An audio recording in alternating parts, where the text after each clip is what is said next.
Sa pool sa video ang isang kaso ng road rage sa Batangas. Ang mga suspect na lasing, sinaktan ng driver ng isang kotse na binusinahan lang daw sila. Magbabalita, Simon Gualvez. Kuha sa dashcam ng kotseng ito ang pagbalandra at paghinto sa kanyang harapan ng isang itim na SUV. Sumilip ang driver ng SUV sa kabungaba ng sasakyan, nilapitan ng driver ng kotse at nagsisigaw. Sorry po.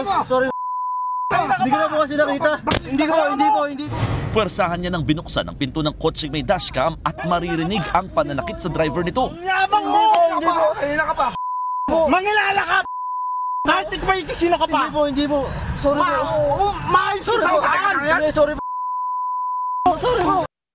Sa cellphone video naman ng isang pasahero ng jeep, kitang tumulong na rin pala ang pasahero ng SUV sa panggugulpe sa driver ng kotse.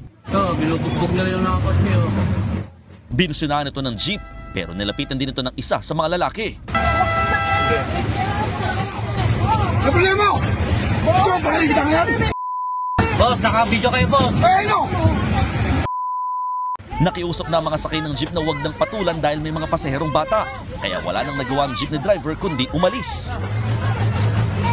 Sa huli, sumakay na rin sa kanilang SUV ang dalawang nambugbog. Pero bago umalis, kuha ang insidenteng ito noong Linggo bandang alas 8 ng gabi sa Santo Tomas, Batangas. Sa investigasyon ng mga pulis, bigla umanong lumabas mula sa isang bar ang SUV patungong highway kaya binusunahan ito ng kotseng may dashcam. Pero tila nainis daw ang mga sakay ng SUV hanggang sa kinat na nila ang kotse. Sa nalakasan sa busina, pagbaba, nagkamero ng altercation.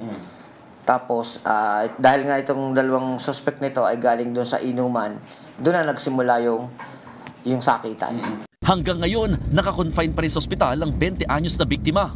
Namamanhid kasi ang kanyang muka at puno pa siya ng pasa. When he covered his head for protection, nagkaroon siya ng pasa sa kamay. And then dito sa may likod, because the blow is dito sa likod eh. Opo.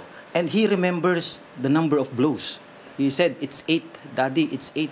Naaresto naman ng dalawang nanakit na tumangging humarap sa kamera.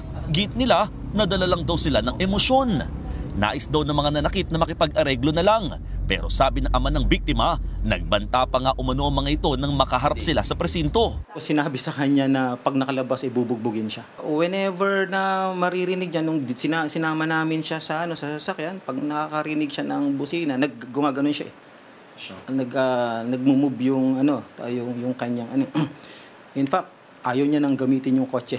Dahil dyan, desidido ang pamilya ng biktima na ituloy ang pagkasampa ng mga kaso gaya ng physical injury sa dalawa. Iniimbestigahan na rin daw ng Land Transportation Office o LTO ang naturang road rage incident. Ako, Simon Gualvez, para sa 1PH.